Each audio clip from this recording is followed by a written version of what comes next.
Definisi pahlawan untuk saya adalah orang yang bersedia mengurangi kenyamanannya supaya orang lain hidupnya bisa lebih nyaman. Contoh, misalnya mobil saya mogok jam 2 pagi.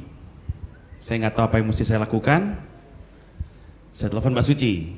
Misalnya Mbak Suci ini jago bengkel mobil misalnya ya. Sebelum Mbak Suci tolong saya dong, mobil saya mogok.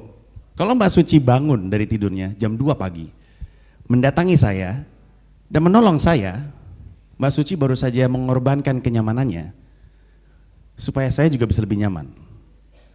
Menurut definisi saya, itu adalah pahlawan. Pahlawan di era sekarang itu nggak lagi ngangkat bambu runcing. Sebenarnya zaman dulu perang juga nggak pakai bambu runcing sih. Tapi udah bukan dengan gaya yang kita bayangkan. Dan Munir adalah pahlawan tersebut. Kelihatannya Munir adalah tokoh terdekat terhadap sosok kepahlawanan. Karena Munir bisa aja hidupnya nyantai, hidupnya lebih enak, bisa aja. Tapi Munir memilih untuk mengurangi kenyamanannya karena beliau melihat ada orang-orang lain yang mesti dibela. Orang-orang lain yang ingin beliau bantu supaya hidupnya lebih nyaman. Tapi bukan itu alasan kenapa kita di sini, menurut saya. Itu juga salah satu alasan, tapi ada satu lagi alasan yang lebih penting. Kita semua di sini 11 tahun beliau diambil nyawanya adalah karena satu pemikiran. Selama orang yang jadi dalang pembunuh tersebut tidak ditangkap, ingat saya pikir saya menggunakan kata ditangkap ya, bukan tidak ketahuan karena sebenarnya kita sih tahu ya. Tapi ya reka-reka aja dulu. Selama orang yang jadi dalang pembunuhan tersebut tidak ditangkap, selama dalang yang membungkam mulut beliau tidak ditangkap, selama itu juga nyawa kita terancam setiap kali kita bicara kebenaran. Bisa kebayang nggak? Selama kita nggak tahu nih siapa orang yang benar-benar dibalik semuanya dan menangkap orang itu, sampai hari ini juga, setiap kali kita ngomong benar, nyawa kita bisa diambil. Munir adalah orang tahu kebenaran, dekat dengan kebenaran dan bicara kebenaran, nyawanya diambil. Yang nyuruh nggak ketahuan. Tidakkah aneh rasanya tinggal di sebuah negara yang nyaman ini, tapi ngomong dengan benar masih membuat nyawa kita hilang dan kita tidak bisa berharap pembunuh itu ditangkap. Itu adalah alasan terbesar kenapa kita di sini.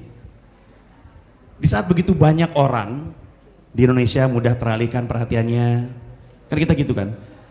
Kita lagi fokus di A, ntar ada dua serigala punya goyang baru, lupa. Kita lagi teriak gitu, ntar ada yang selfie sama Donald Trump, lupa. Di saat banyak sekali orang mudah teralih perhatiannya, ada orang-orang seperti Anda yang memilih untuk menolak, lupa, yang memilih untuk selalu ingat apa yang almarhum perjuangkan. Dan di antara orang-orang tersebut, di antara generasi tersebut, ada generasi baru yang muncul, anak-anak muda. Dan anak-anak muda ini punya pertanyaan. Mereka bertanya, kenapa sih gue harus peduli sama Munir? Orangnya udah gak ada gitu, kata si anak muda. Jawabannya gampang sekali. Karena kalau Munir masih hidup, dia akan peduli dengan elu. Kalau Munir masih hidup hari ini, terus lu ngoceh di Twitter, terus ada yang gak suka sama ocehan lu, terus lu dituntut, Munir akan ada untuk lu. Sebagaimana lu gak peduli sama Munir, lu gak kenal sama Munir, Munir peduli sama lu. Itulah kenapa kita mesti peduli juga sama beliau. Terus ada lagi anak muda yang bertanya, tapi tahu dari mana Munir orang benar? Tahu dari mana Munir orang baik? Munir kan itu, tahu gak sih, jual rahasia negara. Ini orang jahat tahu, nggak peduli dia sama Indonesia, kan gitu kan? Itu jawabannya lebih gampang lagi. Kalau memang Munir orang jahat, maka harusnya dia ditindak dengan cara yang baik. Tidakkah begitu? Bukankah kalau ada orang jahat, kita tindak dia dengan cara yang baik? Karena kita orang-orang baik. Tapi enggak. Munir dibunuh, Munir diracun, Munir diambil nyawanya dengan cara yang jahat. Dan hanya orang jahat yang melakukan cara-cara jahat. Dan itulah kenapa Munir adalah orang baik. Every movement needs a face, itu yang saya percayai. Setiap perjuangan, setiap every cause needs a face, needs a someone to look. Dan kelihatannya untuk perjuangan HAM, kelihatannya wajahnya adalah Munir. Dan sebagaimanapun anak muda nggak peduli sama HAM, mereka tidak bisa menyataan bahwa sebenarnya HAM itu dekat dengan mereka. HAM itu yang membuat mereka bisa hidup nyaman. Mereka lupa kalau HAM itu juga hak kepemilikan terhadap barang, hak terhadap ekspresi, hak terhadap ruang privasi. Itu tuh ada banyak wartawan di sini, maaf ya. Itu tuh media-media yang suka ngusut-ngusut hidup orang, artis-artis itu melanggar hak privasi. Tahu gak tuh yang kayak kan ada KD lagi berantem sama anaknya tuh, terus diusut sama orang-orang, itu melanggar hak privasi itu. Mereka bisa bilang enggak, saya tahu apa yang Munir perjuangkan, enggak, lu nggak boleh ngurusin kehidupan gua. Anak-anak muda yang senang berekspresi, itu hak asasi mereka.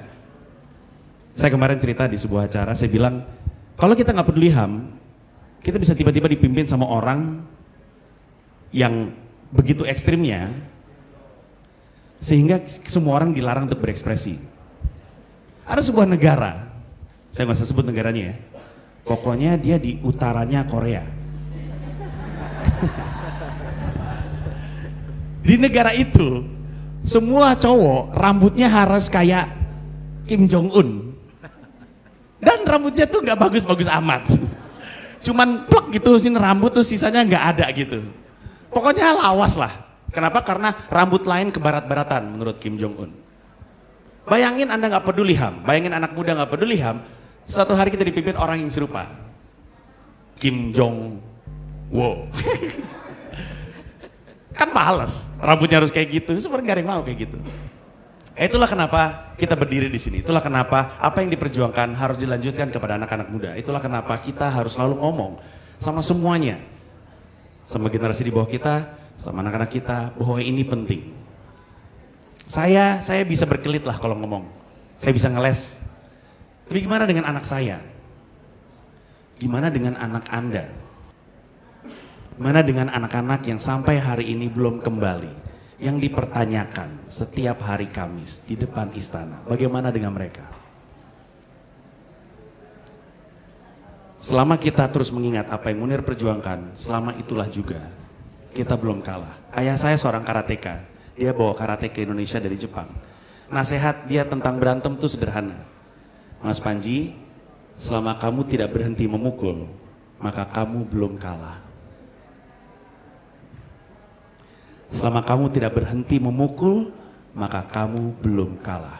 Saya nggak tahu kita menang atau enggak terhadap perjuangan ini, tapi kita nggak boleh berhenti memukul.